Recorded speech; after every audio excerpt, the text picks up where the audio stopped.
Caught my wife cheating with her brother. My name is Rajat, and if you told me a year ago that I'd be sharing this story with the world, I would have laughed in your face. But here I am, with a tale so twisted it could be straight out of a Bollywood thriller. I'm a 35-year-old software engineer living in a small town in Uttar Pradesh. My life was pretty ordinary, or so I thought. I was married to Priya, a beautiful woman with an infectious smile and a laugh that could light up a room. We had been together for 7 years, and I thought we were happy. It all started on a humid summer evening. I was returning home from work, drenched in sweat, and looking forward to a cold shower and a quiet dinner. But as soon as I walked into our modest 2-bedroom apartment, I felt something was off. Priya was nowhere to be seen. Usually she would be in the kitchen, humming a tune while preparing our meal. I called out her name, but there was no response. I found her in our bedroom, sitting on the edge of the bed with a look of sheer panic on her face. "What's wrong?" I asked, my voice laced with concern.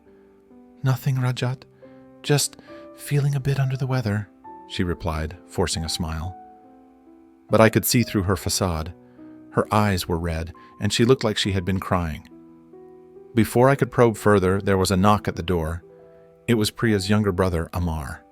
He lived about an hour away, but often visited us on weekends. Amar was a quiet guy, always respectful and polite.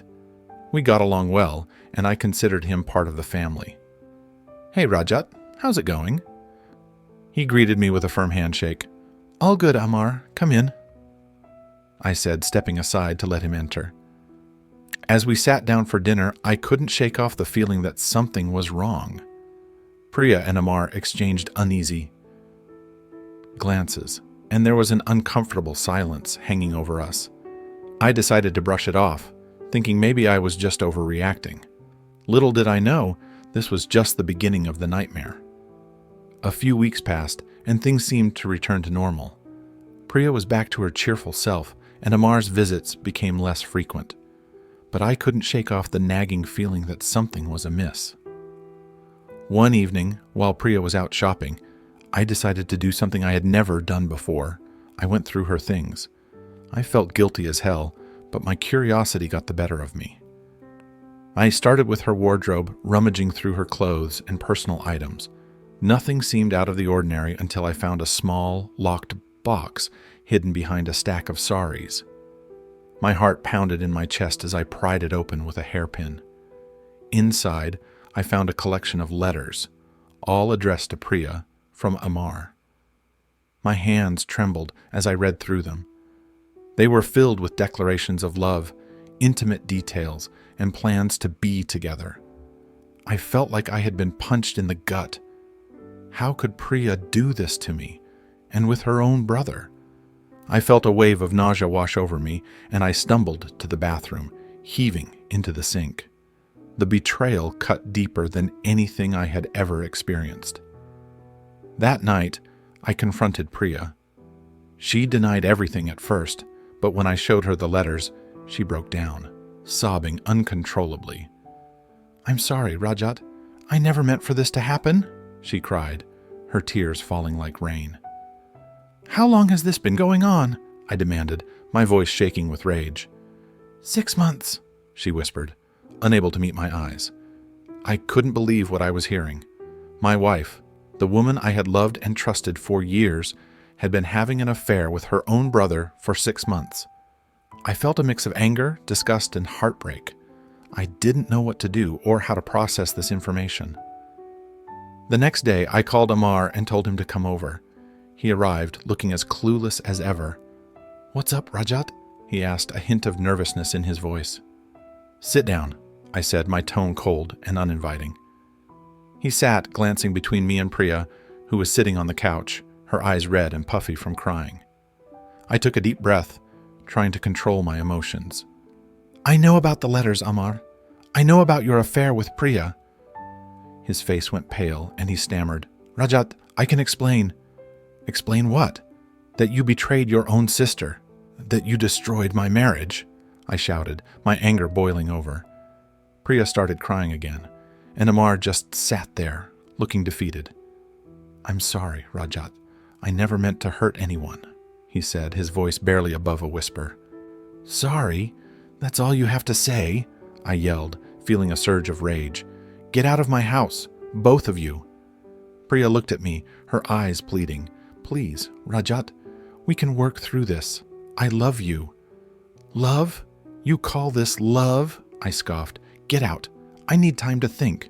They both left, leaving me alone in the apartment that now felt like a prison. I spent the night drinking and thinking about what to do next. My life had been turned upside down, and I didn't know if I could ever trust anyone again.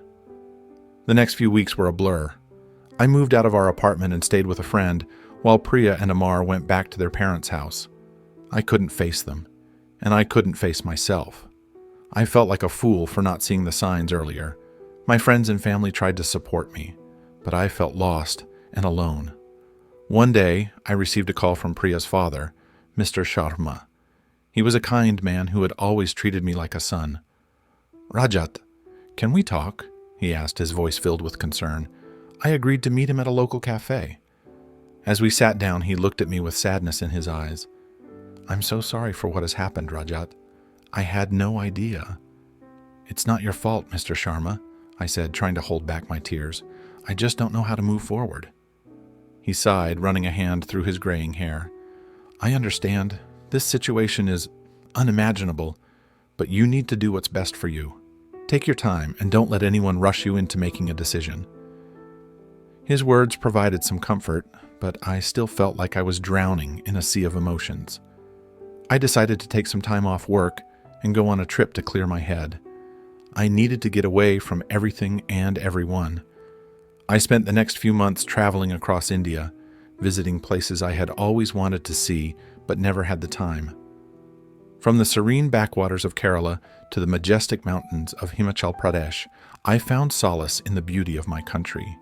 I met new people, heard their stories, and slowly began to heal.